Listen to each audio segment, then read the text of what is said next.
Hello friends, chase the goal के इस online platform पे स्वागत है आपका। हम चट्टानों यानी रॉक्स के बारे में स्टडी कर रहे हैं। ये एक धीरे धीरे चलने वाला प्रोसेस है कि हम चट्टानों की तरफ जाएंगे। चट्टानों को पढ़ने के बाद में हम बात करेंगे कि किस प्रकार से जो हमारी अर्थ है, उस अर्थ के ऊपर जो आपके अंतर्जात बल हैं, बहिर्जात बल हैं, उनसे विभिन्न प्रकार की भू आकृतियां बनी हैं। जैसे किस प्रकार से पर्वतों का निर्माण, किस प्रकार से पठारों का निर्माण, किस प्रकार से आपके ज्वालामुखी का निर्माण, ये सारा का सारा प्रोसेस हम स्टेप बाय स्टेप पढ़ते हुए चलेंगे।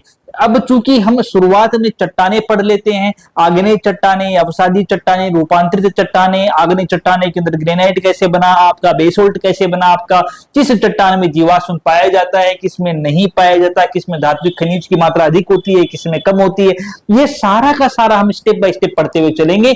तो हमें शुरू से लेकर के जो बेसिक कंसेप्ट है वहां से चीजें हमारे समझ में आएंगी और हम एक एक चीज को जब क्वेश्चन हमारे से पूछा जाएगा तो हम उसके बेसिक को समझा सकते हैं, क्योंकि जब नींव मजबूत होगी तो ऊपर इमारत बनाना आसान होगा। तो हम कोशिश क्या कर रहे हैं कि उस नींव को स्टेप बाय स्टेप मजबूत करते हुए चलें, ताकि उस पर एक सुदृढ़ इमारत बनाई जा सके। और वह सुदृढ़ इमारत क्या करे, वह सुदृढ़ इमारत आपकी सफलता को निर्धारित करने का काम करे, जिससे क्या हो, आपने जो जो लक्ष्य अपने चुन रखे हैं, जो जो लक्ष्य अपने संजो रखे हैं, उन लक्ष्यों को प्राप्त करने के अंदर बेशक है कि मेहनत करनी पड़ेगी, क्योंकि बिना मेहनत के कुछ नहीं हो सकता और मेहनत का कोई दूसरा विकल्प नहीं होता। आपको लिफ्ट जो है वो तत्काल ऊपर पहुंचा सकती है, लेकिन वो एक शॉर्ट टर्म के लिए है। ऐसी मिलने वाली सक्सेस जो है वो एक शॉर्ट टर्म के लिए है, लेकिन जब आप बेसिक पकड़कर चलोगे तो वो आपकी सीढ़ियों का काम करेगी, जिससे क्या होगा, आपकी थाई मसल्स जो होती हैं वो मजबूत होंगी। जब मसल्स मजबूत होंगी तो उस कंडीशन में क्या होगा, आपके पांव मजबूत होंगे और आपके पांव कभी लड़खड़ाएंगे नहीं। आप यहां पर सफलता ले सकते हो। इससे आप यहां पर इन फ्यूचर के अंदर कुछ ऐसा कर सकते हो जो आपको क्या करे, लाइफ के अंदर और भी प्रगति के मार्ग पर आगे लेके चले। इसलिए जब भी चीजों को पढ़ा जाए तो उसको उसके बेसिक से पढ़ा जाना जरूरी होता है। तो हमने अपनी लास्ट क्लास के अंदर जो चट्टानों की बात कर रहे थे, हम कौन सी चट्टान की बात कर रहे थे, हम आग्नेय चट्टानों की बातें कर रहे थे। कौन सी चट्टान की बात कर रहे थे, आग्नेय चट्टान जो है उस आग्नेय चट्टान की हम बात कर रहे थे। और आग्नेय चट्टान में मैंने क्या बताया था आपको, हमने ये डिस्कस कर लिया था कि ये वह चट्टानें होती हैं जो प्राथमिक चट्टानें हैं, सबसे पहले बनने वाली चट्टानें हैं। बाकी चट्टानें, इन्हीं चट्टानों के अंदर या तो कोई डायरेक्ट तरीके से कोई चेंजेज आया हो या इनडायरेक्ट तरीके से क्या हो, कोई कुछ चेंजेज आया हो, उसके कारण से दूसरी चट्टानों का निर्माण होता है। कौन सी, चाहे अवसादी ले लो यानी सेडिमेंट्री रॉक्स ले लो, या चाहे आपकी मेटामॉर्फिक या रूपांतरित चट्टानें ले लो। अब जो आग्नेय चट्टानें बनी कैसे, चूंकि ज्वालामुखी के लावा उद्गार से बनने वाली चट्टानें हैं, इसलिए कठोरतम चट्टानें होती हैं, इसलिए अपरदन कम होता है और सर्वाधिक धातु के खनिज पाए जाने वाली चट्टानें भी कौन सी हैं, आपकी आग्नेय चट्टानें ही होती हैं। अब ये जो आग्नेय चट्टानें हैं, ये आग्नेय चट्टानें अपने निर्माण के स्थान के आधार पर इनको दो वर्गों में बांटा गया है। कौन कौन से में बांटा गया है, पहला बांटा गया है इसे अंतर्वेधी आग्नेय चट्टान। मैं बताया था आपको लास्ट क्लास के अंदर कि दो टाइप की होती हैं, एक अंतर्वेधी आग्नेय चट्टान होती है, एक बहिर्वेधी आग्नेय चट्टान होती है। जो अंतर्वेधी आग्नेय चट्टान है इसको बोल सकते हैं इंट्रूजिव इग्नियस रॉक्स, इंट्रूजिव INTERE, ठीक है। तो पहली चट्टान कौन सी आई, पहली चट्टान है आपकी इंट्रूजिव या अंतर्वेधी आग्नेय चट्टान, ठीक है। दूसरी कौन सी का एग्जांपल बताया, दूसरी आती है आपकी बहिर्वेधी आग्नेय चट्टान, एक्सट्रूजिव इग्नियस रॉक, उसको क्या बोलते हैं, बहिर्वेधी आग्नेय चट्टान के नाम से जानते हैं। अब अंतर्वेधी आग्नेय चट्टान क्या होती हैं, तो जिन आग्नेय चट्टानों का निर्माण पृथ्वी की सतह के नीचे होता है, ठीक है। मान लो ये हमारी पृथ्वी की क्या हो गई, सरफेस हो गई। जिन आग्नेय चट्टानों का निर्माण कहां हुआ, पृथ्वी की सरफेस के नीचे हुआ, उन चट्टानों को क्या बोलते हैं, उन चट्टानों को हम अंतर्वेधी आग्नेय चट्टान के नाम से जानते हैं। क्या हो रहा है इनका निर्माण, इनका निर्माण ये हमारी पृथ्वी की सतह है, ये क्या है, ये पृथ्वी की सतह है। ठीक है, निर्माण कहाँ हुआ, पृथ्वी की सतह के नीचे निर्माण हो रहा है, के नीचे इनका निर्माण हो रहा है। तो डेफिनेशन क्या बनी कि जिन आग्नेय चट्टानों का निर्माण हमारी पृथ्वी की सतह के नीचे होता है, उन आग्नेय चट्टानों को अंतर्वेधी आग्नेय चट्टान के नाम से जाना जाता है। क्या होता है कि क्योंकि पृथ्वी के नीचे रहेंगी, तो पृथ्वी के नीचे लॉन्ग टाइम तक रहने के कारण से चट्टानों में क्रिस्टलीकरण होता है। चट्टानों में क्या हो जाता है, इन चट्टानों में जो मैंने क्रिस्टल्स बनाए इसको बोलते हैं क्रिस्टलाइजेशन, बोलते हैं क्रिस्टलाइजेशन।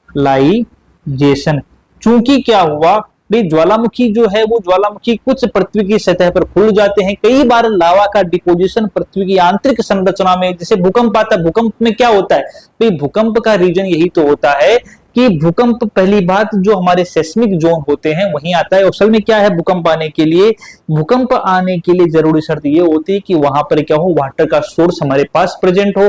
तो जब वाटर का सोर्स प्रेजेंट होगा तो वहां से क्या होगा, वहां से वेपर बनेगी, और वेपर के बनने के कारण से इन जो हमारी पृथ्वी की आंतरिक हलचल चल रही है, आंतरिक गतिविधि है, उस आंतरिक गतिविधियों में क्या होता है, वाटर वेपर जो है वो वाटर वेपर पृथ्वी की सतह में हलचल के लिए जिम्मेदार होगी। भाप कहीं से कहीं ना कहीं से तो निकलेगी। ये वाला कंसेप्ट हम आपको आगे डिटेल से समझाएंगे। ठीक है, तो जो मैग्मा था, ये मैग्मा पृथ्वी की सतह के नीचे डिपॉजिट हुआ, और लॉन्ग टाइम तक पृथ्वी की सतह के नीचे डिपॉजिट रहने के कारण से उस मैग्मा का क्रिस्टलाइजेशन हो गया, क्रिस्टलीकरण हो गया। और इस क्रिस्टलीकरण के कारण से जो चट्टान बनी, जो आग्नेय चट्टान बनी, उसका एग्जाम्पल कौन सा है, उसका एग्जाम्पल आपका ग्रेनाइट। उसका एग्जाम्पल क्या है, ग्रेनाइट किसका एग्जाम्पल है, ग्रेनाइट जो है वो एग्जाम्पल है उस चट्टान का जो अंतर्वेदी आग्नेय चट्टान है। मतलब मैग्मा का डिपोजिशन पृथ्वी की सरफेस के कहां हुआ, मैग्मा का डिपोजिशन पृथ्वी की सतह के नीचे हुआ।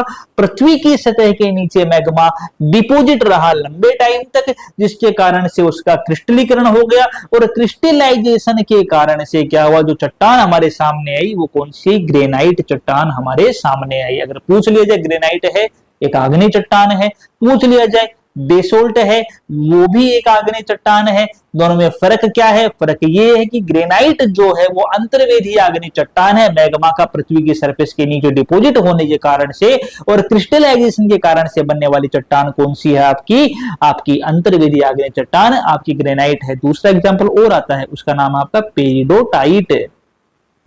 पेरिडोटाइट, ये दोनों के दोनों क्या है, एग्जाम्पल फर्स्ट है, ये एग्जाम्पल सेकंड है। ये दोनों के दोनों क्या हो गए आपके, दोनों की दोनों हमारी आग्नेय चट्टान जो है उन आग्नेय चट्टान का एग्जाम्पल है, आग्नेय चट्टान का उदाहरण है। क्लियर है, कौन सी आग्नेय चट्टान का, अंतर्वेदी आग्नेय चट्टान का उदाहरण है। सेकंड बात करें, सेकंड कौन सी बताई हमने, एक नया पेज ले लेते हैं। सेकंड हमने कौन सी बताई, सेकंड हमने बताई थी आपको बी, बहिर्वेदी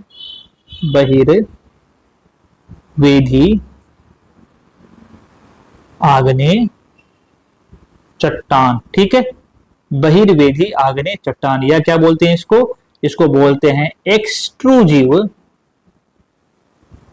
इग्नियस रॉक्स। ठीक है, क्या बोलते हैं इसको बोलते हैं एक्सट्रूजिव इग्नियस रॉक के नाम से इसको जाना जाता है। दो टाइप की चट्टानें आई, कौन कौन सी, एक आपकी आई अंतर्वेदी आग्नेय चट्टान यानी कि इंट्रूजिव इग्नियस रॉक, दूसरी कौन सी आई आपकी बहिर्वेदी आग्नेय चट्टान यानी कि एक्सट्रूजिव इग्नियस रॉक। इंट्रूजिव इग्नियस रॉक का एग्जांपल था ग्रेनाइट और पेरिडोटाइट, और आपकी बहिर्वेदी आग्नेय चट्टान जो है उसका एग्जांपल होता है आपका बेसाल्ट।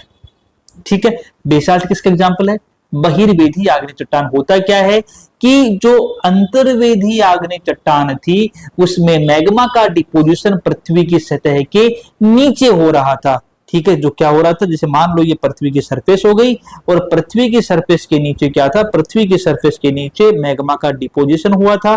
ये क्या है, सरफेस है, पृथ्वी की सतह है, मैग्मा का डिपोजिशन पृथ्वी की सतह के नीचे हुआ और फिर उसका क्या हो गया, फिर उसका क्रिस्टलाइजेशन हो गया। क्या हुआ, क्रिस्टलाइजेशन हो गया, और इसके कारण से क्या हुआ, इसके कारण से आपका ग्रेनाइट का फॉर्मेशन हुआ। यही तो हमने पढ़ा था हमारे उसके अंदर अंतर्वेदी आग्नेय चट्टानों में। बहिर्वेदी आग्नेय चट्टान में क्या है, बहिर्वेदी आग्नेय चट्टान के अंदर ये हमारी पृथ्वी की क्या है, सरफेस है, सतह है, ठीक है। इसके अंदर क्या हो रहा है, मैग्मा जो है उस मैग्मा का पृथ्वी की सतह के ऊपर डिपोजिशन होता है, यानी कि अब मैग्मा क्या होगा, अब मैग्मा जो है वो पृथ्वी की सतह के ऊपर डिपोजिट हो रहा है, ठीक है। ये क्या हो गया, आपका मैग्मा हो गया, ठीक है। तो याद रख, ऐसे रख सकते हो आप कि जब पृथ्वी की सरफेस के नीचे हो तब तो क्या बनेगा, अंतर्वेदी आग्नेय चट्टान और ग्रेनाइट का फॉर्मेशन होगा। और जब इसी मैग्मा का डिपोजिशन पृथ्वी की सतह के ऊपर हो जाए तो इसके कारण से जो चट्टानें बनती हैं उन चट्टानों का नाम क्या होता है, बहिर्वेदी आग्नेय चट्टान होता है। इन चट्टानों का निर्माण तेज गति से होता है।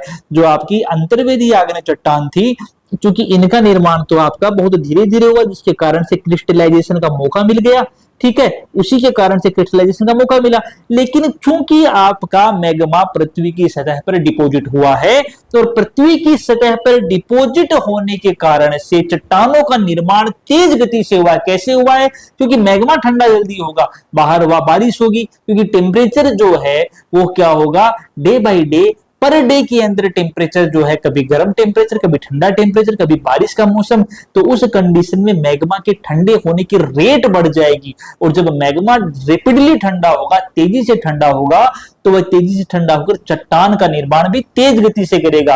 तो जो आपकी बहिर्वेदी आग्नेय चट्टान है, इन बहिर्वेदी आग्नेय चट्टानों का निर्माण चूंकि तेज गति से होता है, इसलिए इन बहिर्वेदी आग्नेय चट्टानों के अंदर जो क्रिस्टलाइजेशन है, जो क्रिस्टीकरण की प्रक्रिया है, वो क्रिस्टीकरण की प्रक्रिया नहीं होती। और क्रिस्टलाइजेशन ना हो पाने के कारण से ये चट्टानें जल्दी बनती हैं। इनका एग्जाम्पल कौन सा होता है, इन बहिर्वेदी आग्नेय चट्टानों का जो एग्जाम्पल है, मैंने क्या बताया था आपको, बेसाल्ट।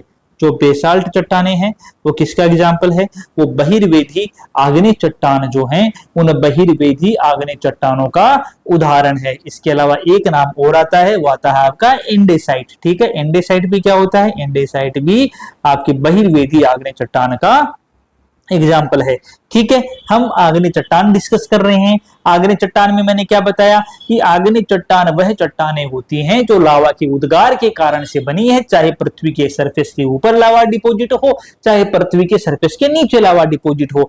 आग्नेय चट्टान जो होती हैं वो प्राथमिक चट्टानें होती हैं, बाकी और चट्टानें इन्हीं के अंदर डायरेक्ट या इनडायरेक्ट रूप से चेंजेस के कारण से बनने वाली चट्टानें होती हैं। चूंकि पहले यही चट्टान बनती हैं, इसलिए इन चट्टानों को प्राथमिक चट्टान कहा जाता है।